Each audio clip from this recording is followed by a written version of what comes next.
Di antara hak masjid adalah ini kewajiban, bukan kewajiban takmir, bukan kewajiban marbot saja, tapi kewajiban kita seluruh muslimin, yakni an yuhafadhu ala nadhafatihi, wajib menjaga kebersihan masjid. Umat Islam loh jemaah, antum jemaah, walaupun bukan marbot, bukan takmir. Lianna, perhatikan, nadhafatal masjid, karena kebersihan masjid itu minad din wa minal iman. Karena membersihkan masjid itu bagian dari agama, bagian dari iman, bukan sekedar kebaikan, bukan. Itu iman. Kalau melihat ada sampah di masjid, ambil jemaah. Melihat ada kotoran di masjid, ambil, masukkan. Ada tai cecak, ambil, bismillah, ambil, masukin. Bukan malah antum ngupil, lalu upilnya dibuang di masjid, di karpetnya.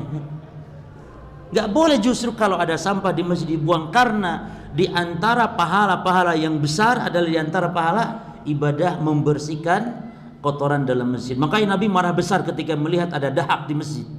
Dahak loh jemaah, walaupun dia tidak najis. Dahak itu suci, kotor namun Nabi marah besar. Jadi satu, bangun masjid, kedua membersihkan masjid, yang ketiga mewangikan masjid. Ini kewajiban kaum muslimin. Tidak ada kewajiban untuk menghiasi masjid direno-reno warna merah, kuning, hijau di langit yang biru, atau apa kembang merah, nggak ada jemaah. Atau Asmaul Husna ditempel-tempel, ya, termasuk ini emas ini.